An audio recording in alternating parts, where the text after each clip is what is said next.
KVI செய்திகள் டொரண்டோவிலிருந்து SJ Ramprasad. வணக்கம்.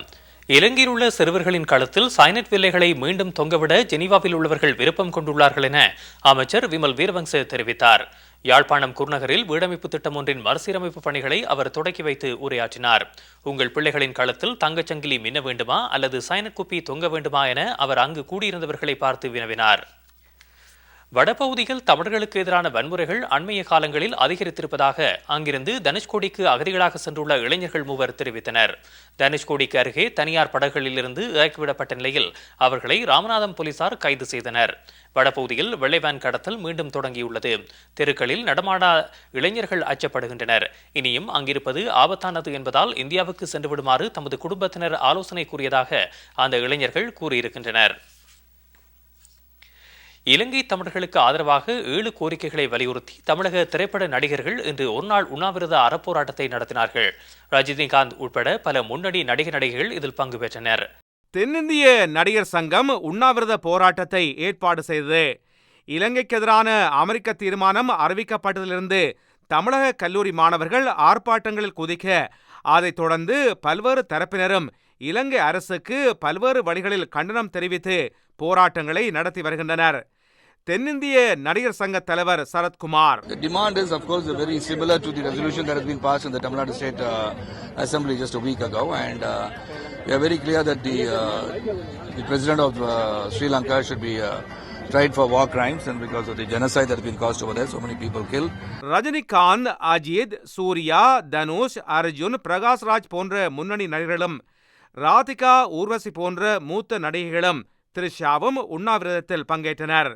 ஒருநாள் அடையாள உண்ணாவிரதத்தை பல நடிகைகள் சில மணி நேர உண்ணாவிரத போராட்டமாக மாற்றியதையும் அவதானிக்க முடிந்தது. தன்ஷிகா, நமிதா போன்ற நடிகைகளும் கமலஹாசனும் மாலையிலேயே உண்ணாவிரத போராட்டத்தில் சேர்ந்து கொண்டார்கள். விஜய் தாம் கலந்து கொள்ள முடியாமல் போன காரணத்தை விளக்கி நடிகர் சங்கத்திற்கு கடிதம் ஒன்றை அனுப்பியிருந்தார். உண்ணாவிரத பந்தலில் உணர்ச்சிபூர்வமான உரைகளை தவிர்க்கும் வகையில் மைக் பூட்டப்பட்டிருக்கவில்லை. இலங்கை இனப்படுகொலைகளில் பாதிக்கப்பட்ட உறவுகளுக்கு மறுவாழ்வு அமைத்துக் கொடுக்க இலங்கையை மத்திய அரசு வலியுறுத்த வேண்டும். இனப்படுகொலையில் தொடர்புள்ள போர் குற்றவாளிகளுக்கு உரிய தண்டனை அளிக்கப்பட வேண்டும்.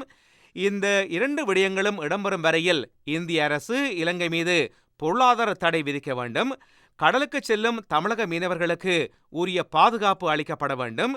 இலங்கை பிரச்சினை தொடர்பாக போராட்டம் நடத்தி வரும் மாணவர்கள், அரசியல் தலைவர்கள், பொதுமக்கள் மற்றும் உலக தமிழர்களின் உணர்வுகளை மதித்து மத்திய அரசு நடவடிக்கை எடுக்க வேண்டும் என மொத்தம் 7 தீர்மானங்கள் நிறைவேற்றப்பட்டன.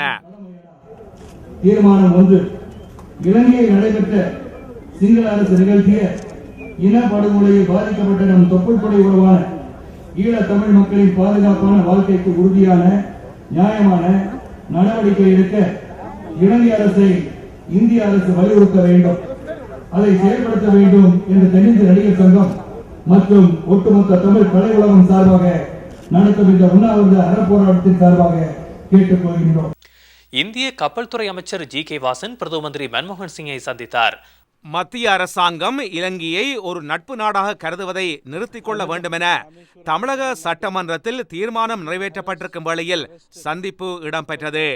சந்திப்பை அடுத்து G.K. வாசன் விவரம் வெளியிட்டார். It should not happen.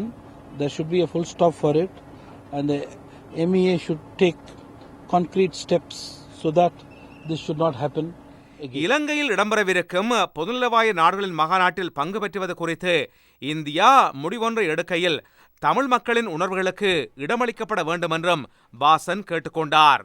Commonwealth மாநாடு இலங்கையிலே நடைபெறவிருக்கின்றது.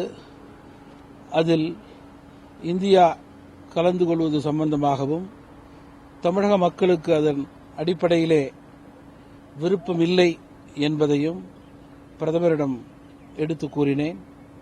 பிரதமர் அவர்கள் நான் கூறியதை உன்னிப்பாக கேட்டுக்கொண்டார்கள். நல்ல முடிவு ஏற்படும் என்று நம்புகிறேன். இதேவேளையில் இலங்கையின் எதிர்க்கட்சித் தலைவர் ரணில் விக்ரமசிங்க பாரதிய ஜனதா கட்சியின் தலைவர் லால்கிருஷ்ணா அத்வானியை இன்று புதுடில்லியில் சந்தித்து இலங்கை தமிழ் மக்களின் புனர்வாழ்வு தொடர்பாக கலந்துரையாடல் செய்தார். சீனாவில் H7N9 புதிய பறவை காய்ச்சல் தொற்று ஏற்பட்டதை அடுத்து அதை கட்டுப்பாட்டின் கீழ் கொண்டுவர அதிகாரிகள் நடவடிக்கை எடுத்து வருகின்றனர். ஷாங்காய் நகரில் பறவை காய்ச்சலுக்கு ஆளாகி 2 உயிரிழந்தனர். மேலும் பலருக்கு இந்த வகை காய்ச்சல் ஏற்பட்டிருப்பது தற்பொழுது தெரிய வந்திருக்கின்றது. ஹாங்காங் சுகாதார அதிகாரிகளும் H7N9 பரம்பல் குறித்து எச்சரிக்கை அடைந்திருக்கின்றனர். விரிவான செய்திகள் டிவிஐயின் செய்தி அறிக்கையில் இடம்பெறும். வணக்கம்.